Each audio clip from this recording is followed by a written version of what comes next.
सबके घर में बहुत नौकर चाकर रहना, जा बैठ जाओ। बहुत नौकर चाकर रहना। तब राजा अपने रानी से हमेशा बोला ऊपर बैठ जाओ कि हमारे नौकर चौकर का ऐसा खाना खिलाना अपने राजमहल में कि उन लोग को लगे नहीं कि मतलब हम लोग एक नौकर बन के राजा के घर में रहते हैं।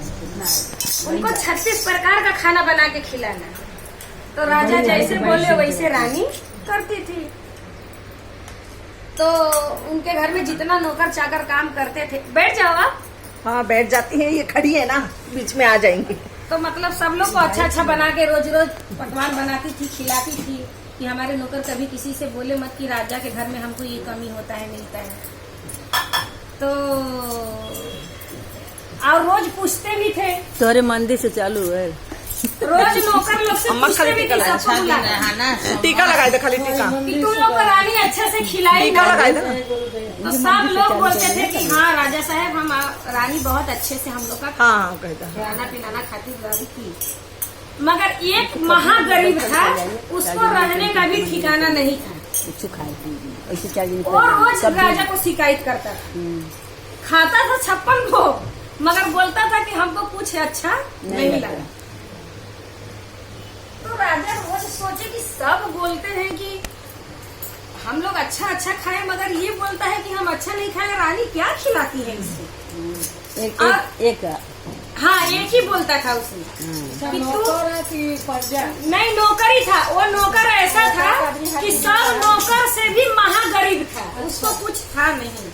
मगर उसकी बीवी शिव चर्चा की शिव भक्त थी, शिव चर्चा में ही जाती थी। और राजा के घर से जो लाता देता उसको खाने को, मतलब रोज खाना जीना उसका रहता था। और वो राजा के घर में तो पेट भर के खूब खाता था, मगर राजा से बोलता था कि कुछ भी अच्छा नहीं लगा तुम्हारे घर। तो राजा का अपमान तो होता था। तो राजा देखते देखते ऐसे रोज पूछते गए। वो बोला कुछ भी अच्छा नहीं लगता है। बोले आज इसके घर में चलिए, आज इसके घर में जाऊंगा और देखूं कि ये क्या खाता है। हमारे घर का रोज अपमान करता है, आज इसके घर जाके देखूंगा। राजा ऐसा विचार किए। तो उसको बोले कि देख कल मैं तेरे घर आऊंगा और तू क्या खाता है तेरे घर का मैं खाऊंगा। राजा बोले तेरे घर का खाऊंगा। अब इसकी तो हवा ये हो गई, अरे बाप रे ये राजा हमारे घर आएंगे। और राजा वचन भी दिए कि तू तेरे घर पे खाऊंगा, अगर मेरे घर से तेरे घर अच्छा मिल गया तो मैं आधा राजपाट तेरे को दे दूंगा, और अगर नहीं मिला तो मैं अपने राजमहल में तेरे को बलिदान चढ़ाऊंगा। उसको दिए वचन। अब ये तो लगा कांपने भगवान ने सहारा है उनका। लगा शिव चर्चा में अब गया शाम को, दिन भर उनके घर में काम किया, शाम को गया घर पे गया। अब रात भर तो सो नहीं रहा है, काफी रहा है, राजा आएंगे हमको तो बलि चढ़ाएंगे।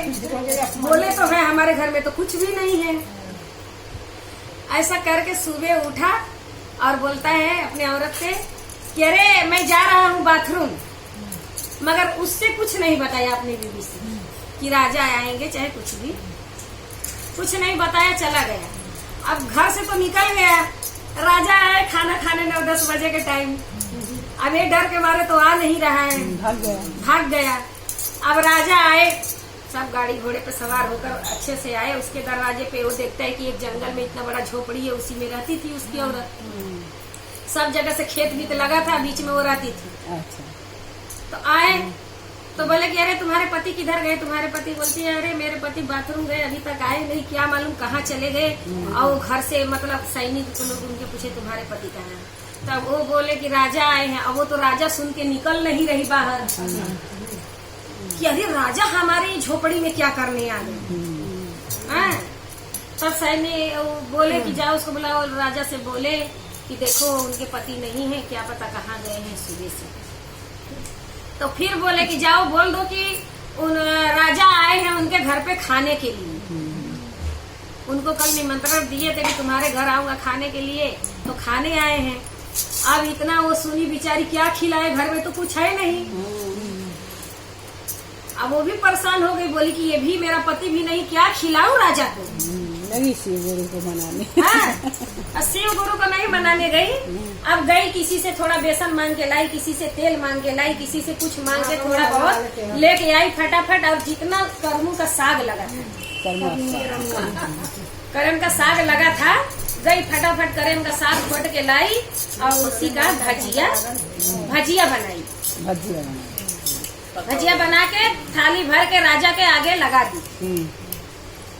और राजा के आगे लगा दी और बोली कि हे शिव गुरु, आप ही का दया है, अभी मेरे पास कुछ नहीं है, जो है मैं राजा के आगे लेके जा रही हूँ देने खाने के लिए। अभी राजा खाए, अपमान करे, क्या करेंगी। ऐसा करके उस ले गई, भजी बनाई थी, लेके गई। राजा खाए, एक थाली में उनका पेट भर गया। बोले अरे ये इसके लिए तो हमारे घर का खाना का अपमान करता था, इतना चटक मटक भजिया खाता है। शिव गुरु उसको अच्छा बना। और इसके लिए हमारे घर 36 प्रकार का खाना इसको पसंद नहीं आता। अब वो बोल गई है उसकी बीवी की, और राजा साहब और लाओ क्या, नहीं नहीं मेरा पेट भर गया, तुम्हारे पति आएंगे, हमारे राजमहल भेज देना। अब राजा वहाँ से चले गए, बोल के खा पी के आराम से चले गए। अब भजिया खाए, पानी पिए, उनको अच्छा लगा, पेट भगवान वैसे भर दिए, चले गए। उनकी दया थी।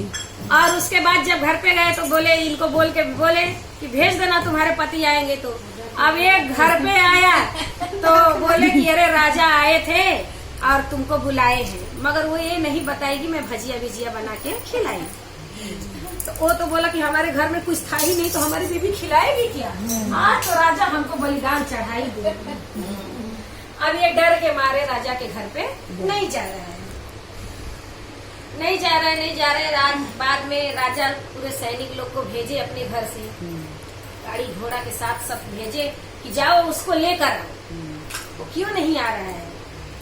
तो सब लोग आए, इसको पकड़ के लेके गए। चारों ओर से उठाए, पकड़ के लेके गए। तो लेके गए तो बोलता है अब तो जा रहा हूँ अपने बीबी से, लौट के नहीं बस। तो बोली क्यों। तो अब जा रहा हूँ राजा के घर पे, लौट के आ जाऊँ तो समझो कि आ गया, नहीं तो मैं नहीं आ गया। अब उसकी बीबी खुड़के में तो हुजकी में पड़ गई। अब ये तो चला गया। अब राजा क्या किए, उसको बैठाए राजमहल में, पूरा दूध लाए, उसको नहलाने लगे। तो बोलता है आज लगता है राजा हमको अच्छे से नहा के बलिदान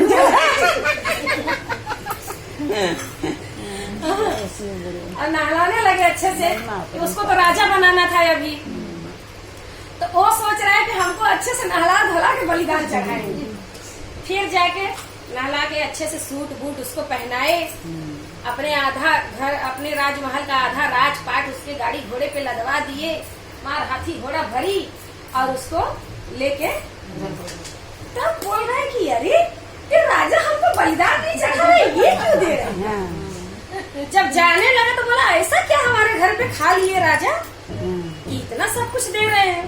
पर वो तो शिव गुरु की महिमा थी, सब तो उनकी लीला थी कि जो 36 प्रकार के भोग में स्वाद नहीं, भजिया में उसमें भजिया में स्वाद मिल गई। आधा राजपाट लेके गया घर पे, उसको आधा राजमहल बना के दिए, झोपड़ी छोड़ा राजमहल में रहने लगा। शिव गुरु जैसे उसको दिए वैसे सबको।